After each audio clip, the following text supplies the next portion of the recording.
Good afternoon, everybody. Welcome to our third and final session for our Education Day of Knowledge as part of our virtual Diwali Cymru celebration. My name's Elizabeth George and I work in the Study in Wales team at Universities Wales, and I have the great pleasure of being your host and your chair for the next 45 minutes. Now, over the course of the day, we've already heard from our alumni this morning who have gone on to have very successful careers and start up their own businesses. And we've also heard about some of the pioneering research between academic faculty members in Wales and in India. If you tuned into either or both of these sessions, I hope you enjoyed them. And if you did miss them, then you can always catch up on the recordings after this. However, some would argue that we've perhaps saved the best until last with this student session. Of course, students are at the heart of everything that we do here in Wales. As you can see, I'm joined by a panel of very special guests this afternoon who are students from India and currently studying at a whole range of Welsh universities. And I'd like to take this opportunity to thank them so much for giving us their time to chat with us today.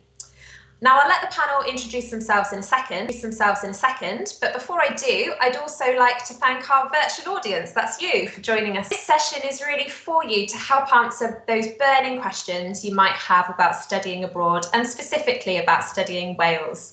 Whether you're just starting to think about where you might like to study in the future, or whether you've already made an application to a university in Wales, we're here in this session to help provide you with some help and support along the way.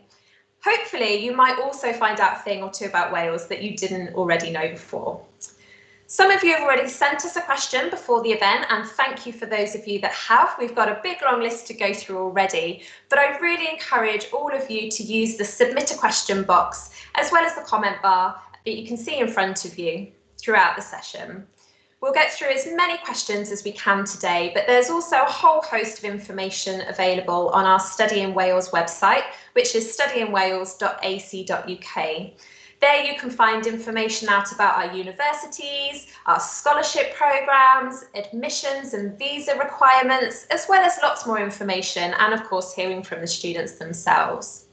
But without further ado, I'm now going to hand over to our esteemed panel to introduce themselves. Hi everyone, my name is Ayush. I'm from Bangalore, India. I currently doing my master's at Cardiff Metropolitan University in International Hospitality and Tourism Management. As of now, I am out on my placement here as part of my course, and I'm currently living in the Netherlands. So, welcome to all. Hi, this is Aishwarya here, and I'm from background.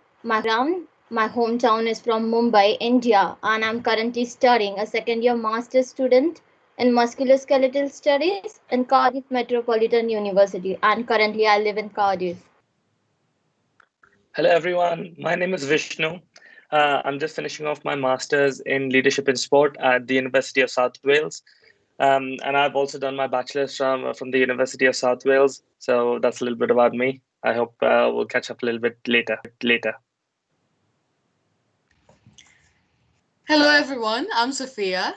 I have completed my master's. I have completed my bachelor's. Sorry, I'm guessing my morning has started awkward. But I've completed my bachelor's in Cardiff University, and I will complete my master's in USW for studying strategy digital marketing. So hopefully you'll get a good mix of different advices from me. Thank you.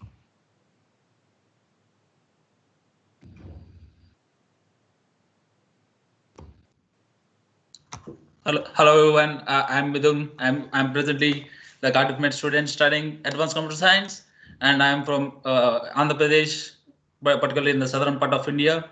And presently, I'm the student union president in the Cardiff Metropolitan. Nice to see you all in the live section. I will share as much ideas as I can. Thank you to our panel. So we will get straight into answering some questions then. And as I say, if you do think of anything throughout the session, please just use the ask a question button or the comment bar and we'll get through as many as possible.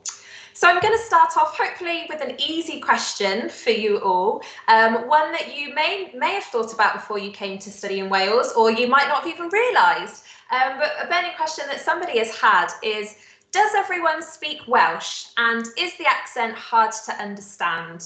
Maybe maybe Midden, if you'd like to start us off on that. Yeah, not if, since Wales in the many universities or many languages they speak. Since many people know that Wales is the own language they speak. Majorly, English is the one of the most natural language each and every student speak. So they will be get adopted to that. Learning the language, Wales language is better, tough, and not so easy to learn. But it is very easy to learn if you want to. Great, some good advice there. Sophia. Sophia, you're on mute. To be very again, rough start. To be very honest, I really wish they all speak Welsh. They all spoke Welsh because such a beautiful language. However, Cardiff is a very, very diverse city. So everyone speaks a lot of different languages, but English is the main language. So you never have problems understanding someone, or you'll be fine, basically. That's where. Vishnu, would you like to add anything to that? Yeah, basically my experience really echoes the two of their words. I've obviously I don't speak Welsh, and I don't think I'll ever catch Welsh as well as Welsh people would like. But certainly, if you know English, you can get around Wales with absolutely no problem.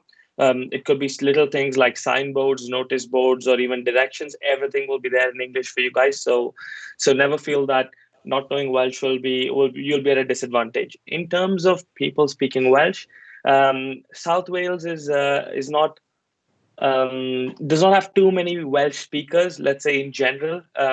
Whereas if you move towards the north of Wales, you might find a little bit more Welsh in your daily life. But yeah, because like you can see in the panel itself, like Wales tends to have a lot of international students and a lot of international people in general, because of which English is quite usually the widely accepted language and spoken language. So do not fear about Welsh. Great, and Ashwarya? Well, I do have Welsh friends, but I think even they can't speak Welsh fluently. So it's like English is the main medium to overall Welsh. I guess it won't be difficult for anyone over here. So if you know English, you're very comfy over here. That's good to know. So the main takeaway from this is that although Welsh is spoken in Wales by some people, it's certainly not by everyone, and everyone can speak English as well. So you don't need to worry about getting along. Great. Okay. Well, kind of moving on then from that question. I know that you're all based in different parts of Wales. So some of you are in Cardiff, maybe Swansea, maybe further afield. What's the best thing about studying in Wales? And that could be like a favourite place to visit, or it could be, you know, something specifically about your university campus. What's your kind of highlight of your time here so far? Vishnu, if I can come to you first. No, absolutely. The best thing about studying in Wales is the people. And I have no doubts about it. As much as you can say it's a beautiful place, there is a Cardiff Bay that's incredibly beautiful. It's definitely got to be the people. People I've felt are very, very welcoming. They're very, very polite. Like I've traveled quite extensively around the UK, and certainly the Welsh people are probably the most friendliest of them lot.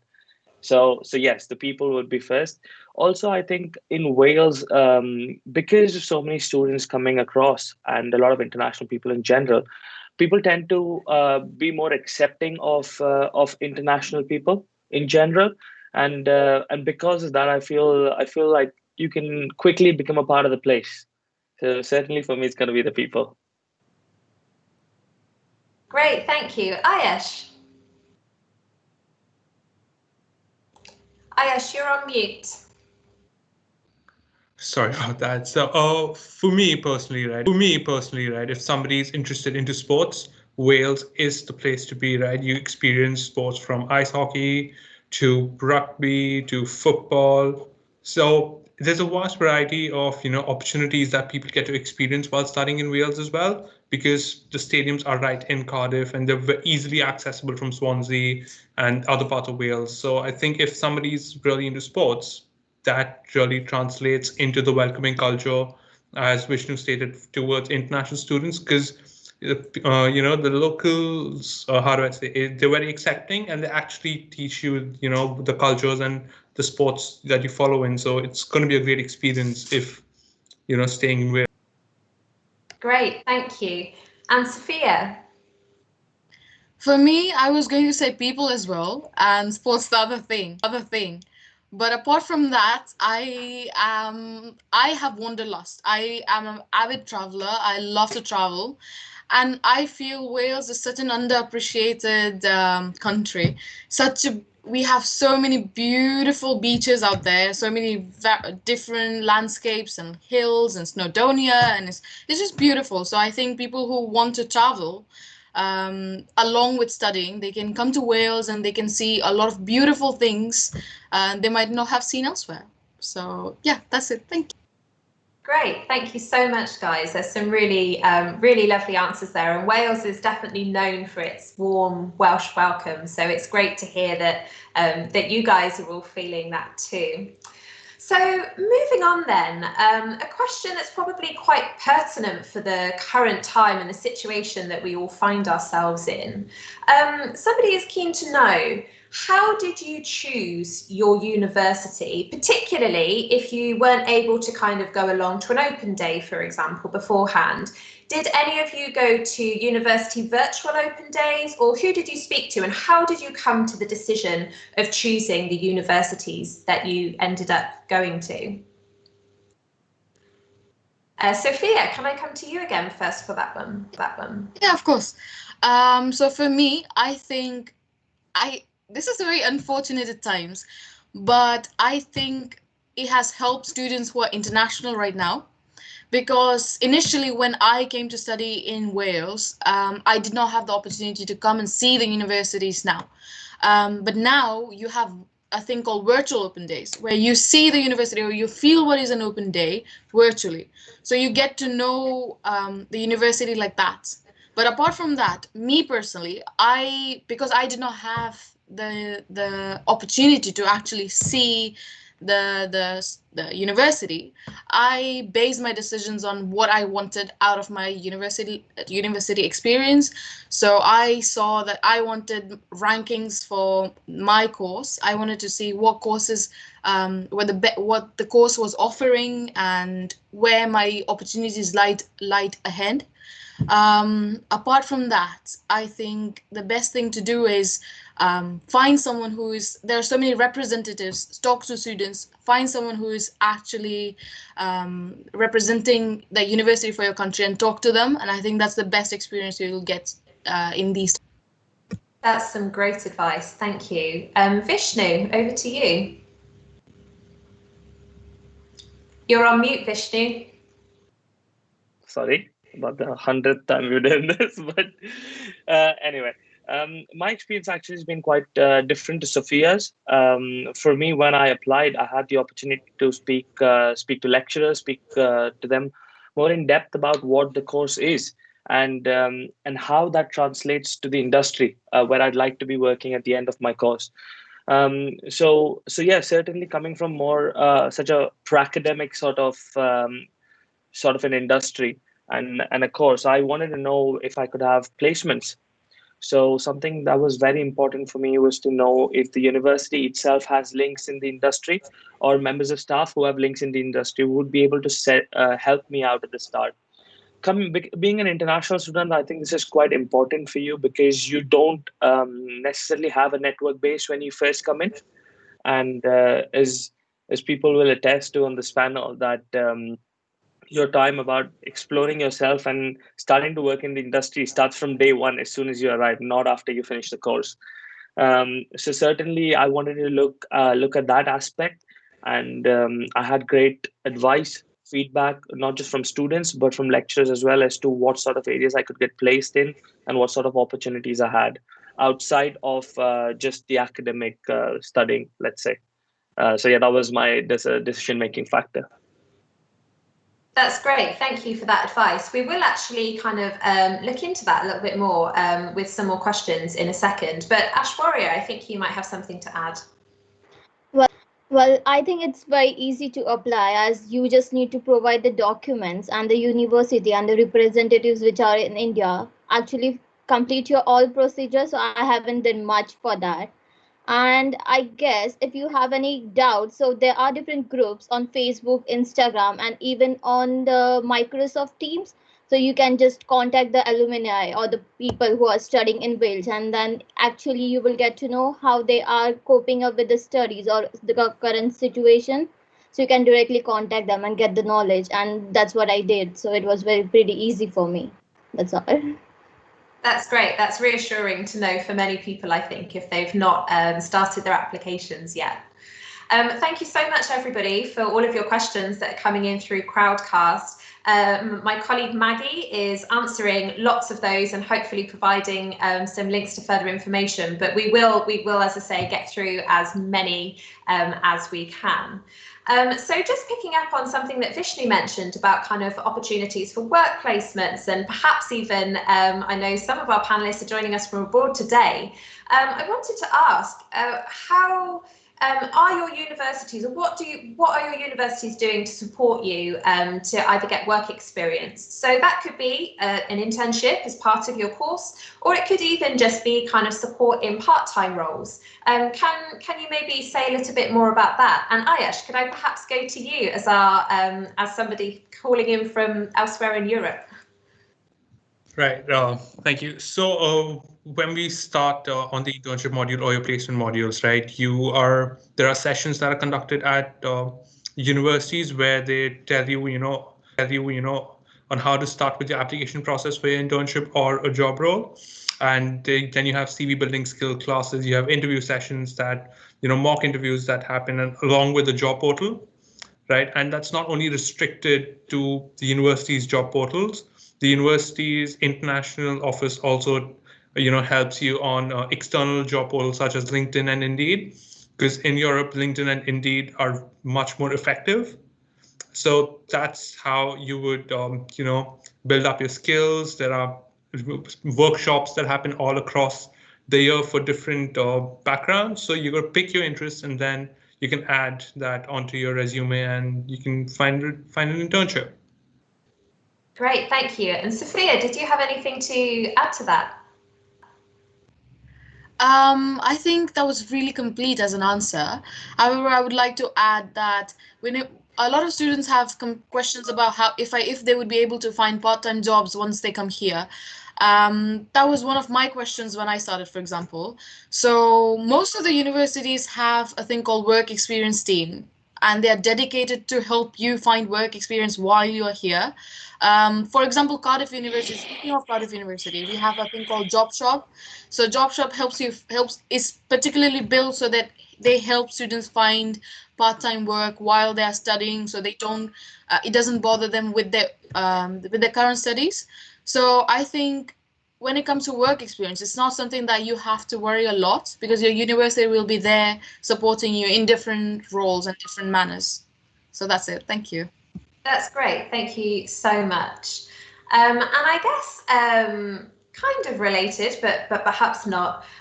We've just had some questions coming in about scholarships, and I wondered whether any of you guys either had a scholarship or were applying for scholarships, and whether you had any top tips.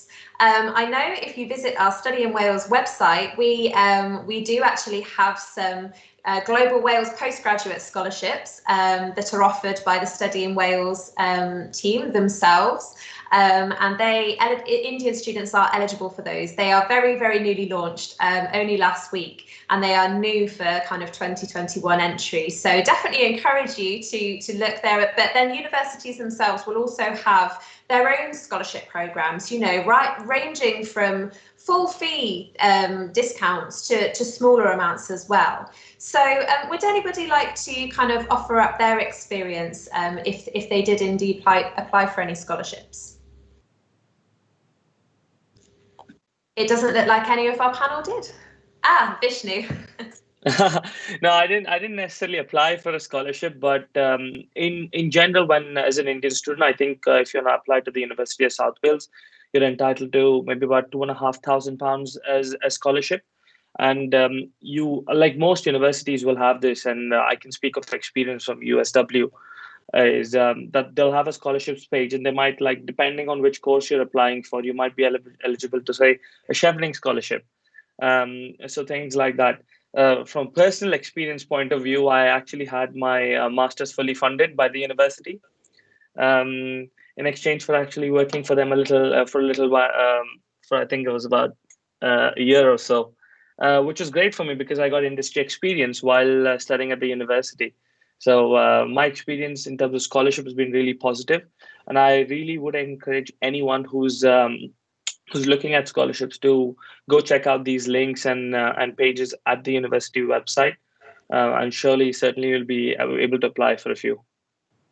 Wow, it sounds like you got the best of all worlds. The Holy Grail. Indeed. You got your tuition fees paid and you got some really great work experience too. That's fantastic. Ashwarya, can I come to you now, please? Yeah, so about scholarship, apart from Wales, there are few scholarship in India as well. So it is special for women. They have a special scholarship, and then there is a Commonwealth Scholarship. I didn't know about this, but my friends did got them. You need to start applying for this a year before or 6 months prior for the scholarships.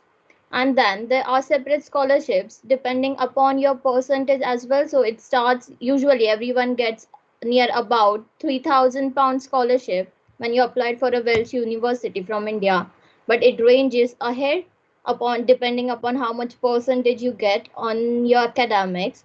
And then even the university offers for the students a scholarship, so you just need to contact the international team and then have a little bit search on the Google to find out which scholarship you're eligible for and then apply for it.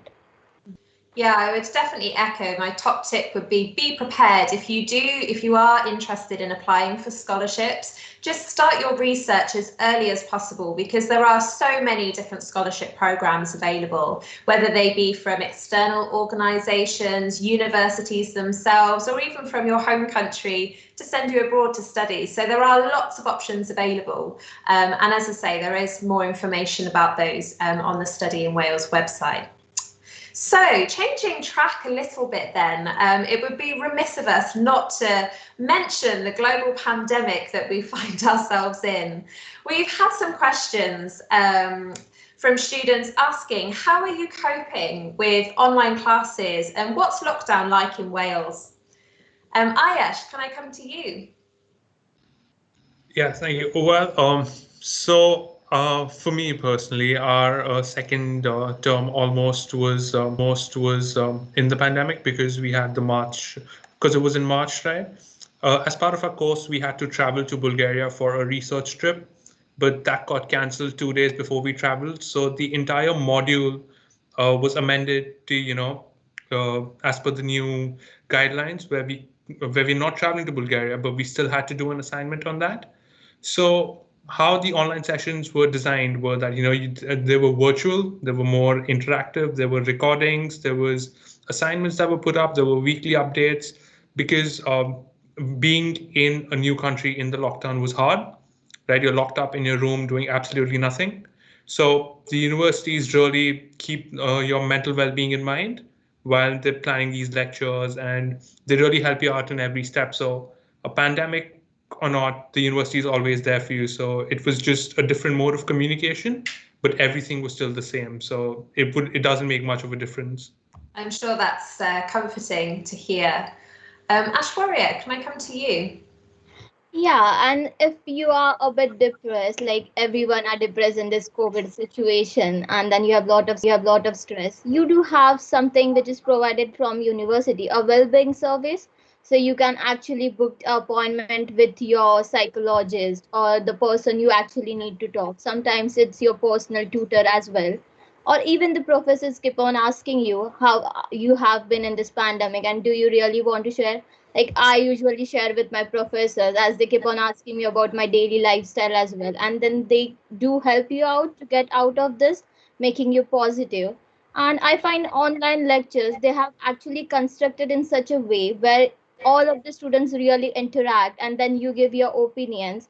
And it's been not that bad experience. I know it's like face to face is much better, but then even online I'm gaining a lot of knowledge, as they are including guest lecturers as well. So this is something new, and then you get to learn a lot from different panels as well. Great, thank you for your experience. Midden, can I come to you? Basically, you might hear due to the lockdown, it might be virtually all online classes or else face-to-face classes, which is not true.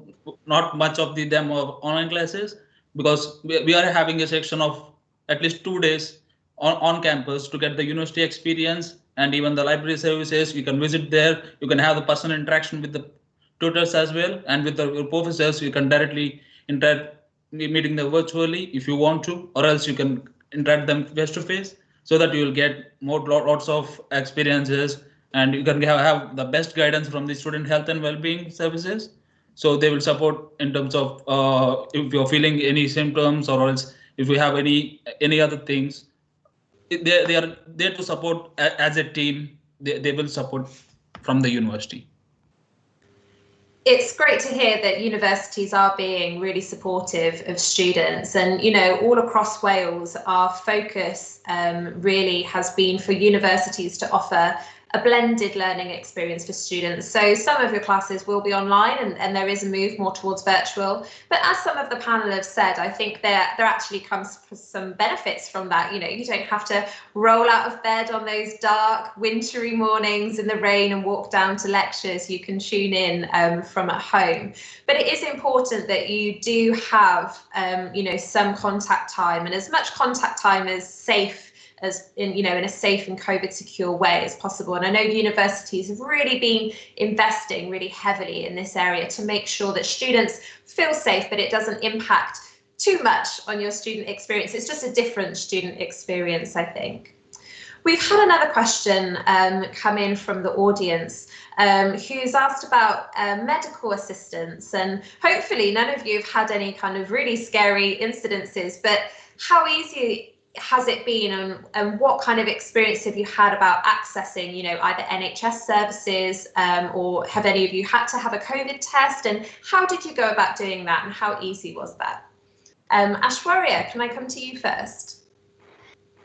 Yeah, so I remember last year when I came in Wales, I was a bit sick due to the total weather changes. But then my GP did make sure that he would courier me all the medication, as I was unable to visit his clinic. On the online call, he just asked me about the signs and symptoms, and he just prescribed me full medications, and I was a bit better. And about the COVID test, now currently where I am working, they do organize a COVID test every week. So it's been easy and it's free of cost. Even the universities have organized some NHS booths where you can just go and have a free COVID test. So it's not that hard to go, and you need to queue up and then stand for hours to just get a COVID test. And also you can just order a COVID test online. You can test it by self on watching a YouTube videos, and then you can send the swab to the NHS by post, and it's all free of cost. So it's not that difficult, and you're safe too. That's great. Thank you so much. Anybody else? No? Okay, well, we will move on then. Liz. Oh, sorry, Vishnu. Yes, please go ahead. Sorry, if I can just add a little bit onto what Aishwarya has said. I think as much as it's important to be able to access COVID tests and make sure that you're safe, it's also important to just mention here that universities do go above and beyond to ensure that there is safety for students. For example, when Midden does say that he's gone into class, I'm sure the university has made sure that they're socially distant even in class. So, for example, for my lectures, in a capacity of, say, originally, let's say 60, you'd only have maybe like 12 to 30, which means each desk is 2 meters apart, and there's like ventilation in the room, so the air is being sucked out. So universities do take extreme care to make sure that they are not in any way maybe spreading the disease. or that they're doing their utmost to make sure that the students are safe, and when they come into class for a face-to-face session, the primary, well, am I safe here? The primary focus has to be education, and they do try really their best to make sure this happens. It's like one-way systems around campus, so yeah, really it is a safe environment to study. Great, thank you for that. So as we know, a lot of us are spending probably a little bit more time at home than we would be this time last year, perhaps. But I know a lot of universities have still got lots of clubs and societies and sports still going on. We've got a question that's come in asking what clubs and societies are available to join, and what kind of things are you doing at the moment during lockdown situations? Sophia, can I maybe come to you first?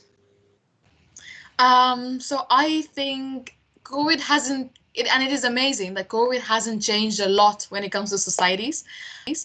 Of course, we can't meet physically, or we can't do what we used to do physically as well we used to. However, the new normal makes it that the societies are starting to have online sessions and online meetings and meet and greets and live sessions and stuff like that. And all the societies, like the universities, are adjusting to students' need and making sure that they're there for the students as well. All sorts of societies are open. For example, I am a part of a salsa society, and we are still doing salsa, socially distant. So I'm part of an Indian society, which is really nice to have in this particular time where you might be feeling lonely, might be missing home, and you have familiar faces who are there to help you and support you. So basically, you would be able to join a wide range of societies as a part of university, even though there's COVID right now. So thank you. That's great to hear that you're still salsering even during COVID. I think you're right. I think I know a lot of you are from Indian student societies yourselves, and USW in particular, you've been doing some really great things on social media and Insta stories just to make sure that people are feeling included, and lots of even just like polls and votes and things. I've certainly enjoyed getting involved with that, despite not being Indian myself by heritage. So thank you for that. Ashwarya, can I come to you? Yeah, and now that's a great news that even the university has reopened the sports campus. So maintaining the social distancing, you are allowed to go and practice your sport. So they are not keeping you away from your game now. So basketball, rugby, netball, everything is resumed now. Even the gyms are resumed. So you can just go and you are safe because they are taking all measures to keep you COVID free, and the environment is safe. And also about, I would say clubbing is a bit risky. If you ask me personally, I won't choose to go for a clubbing in this situation, but pubs, yes, they are open now. You need to just pre-book a table, or even if you don't book it, you just go and then they keep you on a waiting for 5 minutes to arrange a table for you, and to make sure you are safe and maintaining the social distance. You can go out with your flatmates and someone closed ones, like the friends you actually know you're safe with. So I think these are few measures you should practice on your own to keep yourself healthy and safe. Rest all, you're actually enjoying everything now. That's great, thank you. And Vishnu? Yeah, just adding to Aishwarya's point around sport, really. I'm obviously studying sport, so it's not strange coming from me. The universities usually participate in something called BUCS, which is a British Universities and College Sport, I believe.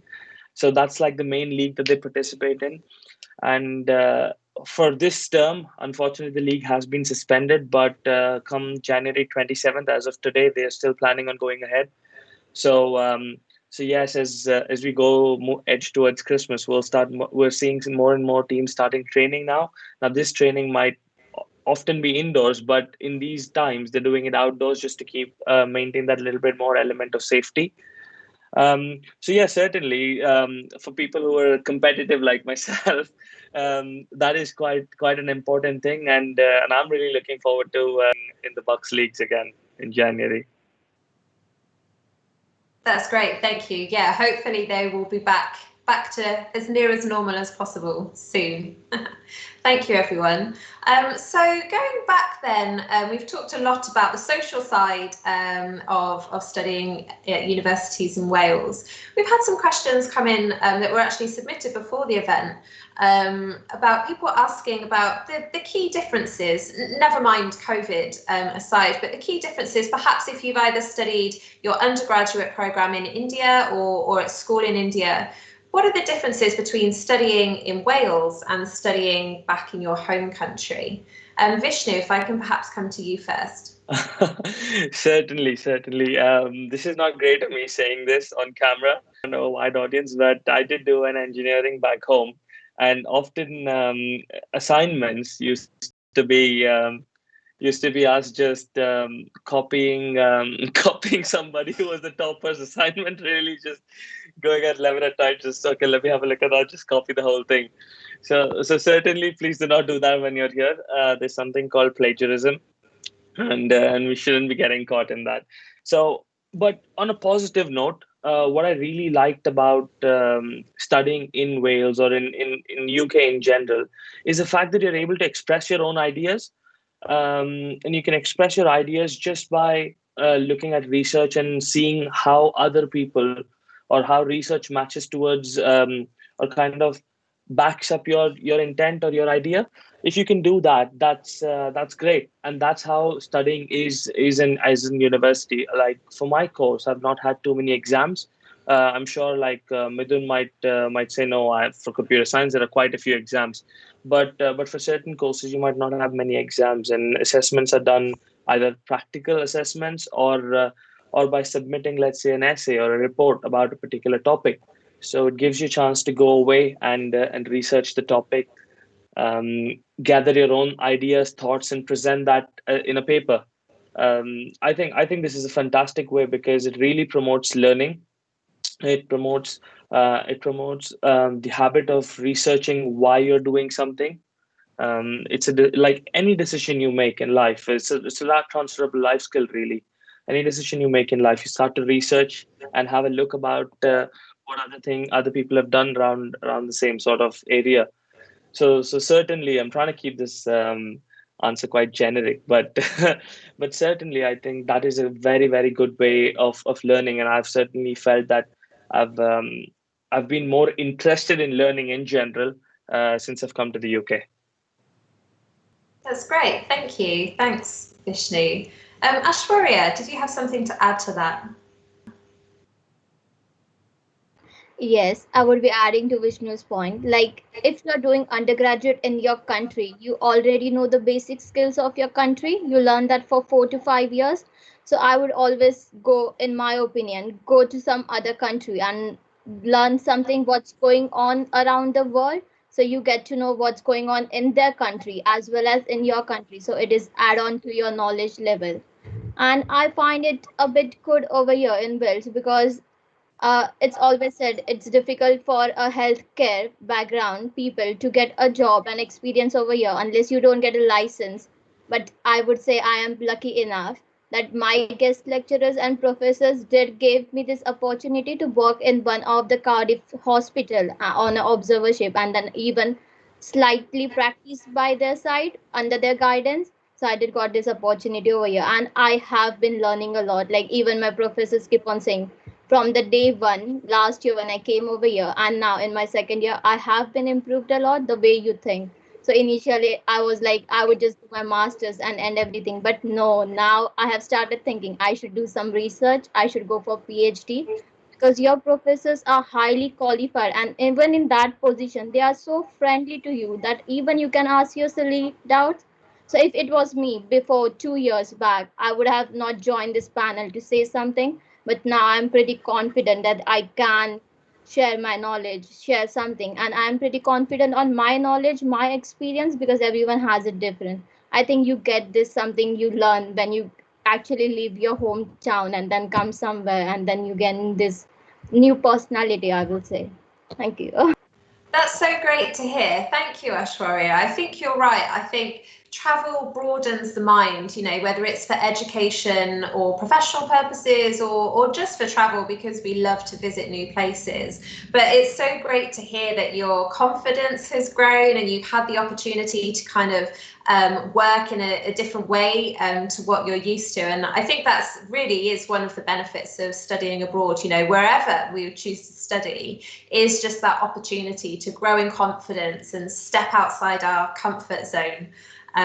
Yeah, absolutely. So we only have a couple of minutes left, so I actually want to ask one final question, and I will come to all of the panel in turn.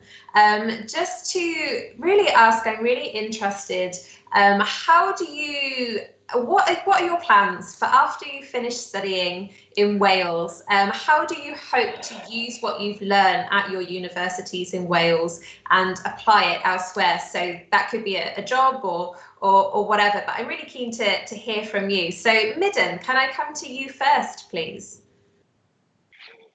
I would like to, one of my major plan was to get a job, majorly in the UK. It may be through the internship part to get the major experience.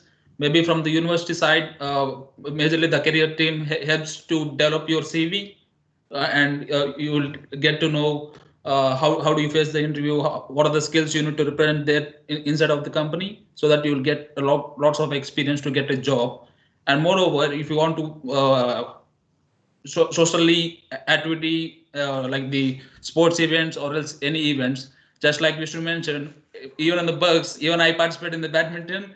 I was very excited to participate in the Bugs, and you visit each and other university in the UK, not only particularly in the Wales. You visit each and every university so that you will participate with all the other members. So you'll be more interacted, getting the more experience from them.